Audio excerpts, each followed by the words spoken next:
एक ऐसा राक्षस जिसे देखकर देवता कांप जाते थे, परंतु वो राक्षस भगवान विष्णु का भक्त था। लेकिन आप लोग यह सोच रहे होंगे कि यह कैसे हो सकता है, एक राक्षस, वो भी भक्ति।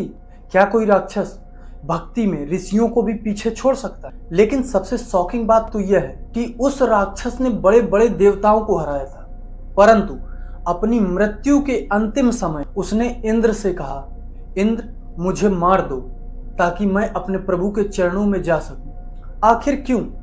क्या सच में वृत्तासुर एक विलन था या फिर एक मिस अंडरस्टूड भक्त? इस कहानी की शुरुआत होती है देवताओं और असुरों के संघर्ष से। ऋषि त्विष्ठा जो ब्रह्मा जी के पुत्र हैं, उनके पुत्र विश्वरूप को इंद्र ने छल से मार दिया था, क्योंकि विश्वरूप ने असुरों का साथ दिया। वृत्तासुर ने ब्रह्मा जी की तपस्या की, तब ब्रह्मा जी ने वृत्तासुर को अजेय होने का यहाँ तक कि देवताओं के अस्त्र शस्त्र भी उस पर असर नहीं करते थे।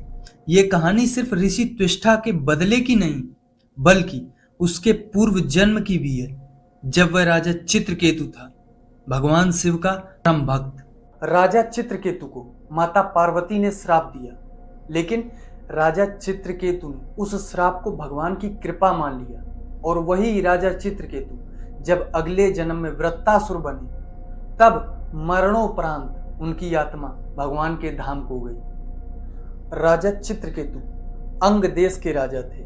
उनकी अनेक रानियां थी, परंतु एक रानी पिंगला से उन्हें एक पुत्र प्राप्त हुआ था, जिससे वे बहुत लगाव रखते थे। इस बात से अन्य रानियों को ईर्षा होने लगी, और अन्य रानियों ने मिल करके उनके पुत्र को विष दे दिया, जिससे उनका पुत्र मृत्यु को प्राप्त हो गया।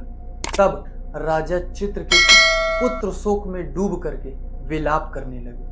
तब देवर्षि नारद और महर्षि अंगिरा ने उन्हें भगवान शिव के पास जाने की सलाह दी। चित्रकेतु कैलाश पर्वत पर पहुंचे, जहां भगवान शिव माता पार्वती के साथ प्रेम लाभ कर। चित्रकेतु ने जब यह दृश्य देखा तो उसे हंसी आ गई, क्योंकि उसे लगा सन्यासी रूप धारण करने वाले शिव भी सांसारिक प्रेम में लिप्त हैं। माता पार्वती को यह अशोभनीय लगा, तो उन्होंने क्रोधित होकर के श्राप दिया, उन्हें हमारी अवस्था का उपहास किया, अतः तुम राक्षस योनि में जन्म लो। चित्रकेतु को बहुत पछतावा हुआ कि उन्होंने परम पिता और जगत जननी का अपमान किया है।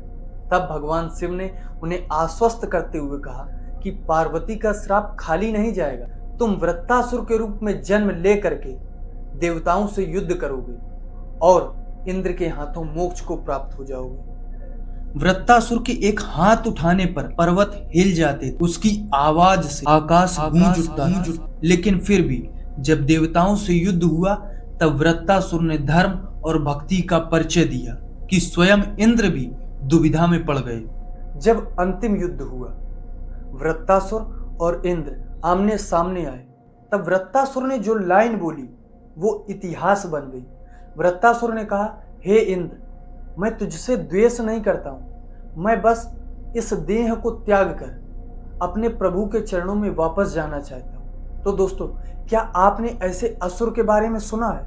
अपना जवाब हमें कमेंट में जरूर बताएं।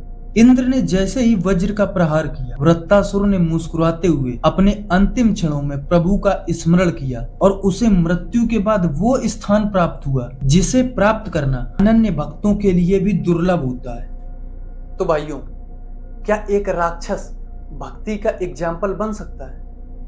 अपना जवाब हमें कमेंट में जरूर बताइए, क्योंकि हम आपके कमेंट्स को पढ़ते हैं और रिप्लाई भी देते हैं। अगर आपको यह वीडियो पसंद आया है तो लाइक कीजिए, शेयर कीजिए, और ऐसे ही रेयर माइथोलॉजिकल कंटेंट को देखने के लिए शर्माक्स को सब्सक्राइब कीजिए, और बेल आइकन दबाना ना भूलें, क्योंकि हमारा आने वाला वीडियो बहुत डीप और मिस्टीरियस है। जय राधा कृष्ण।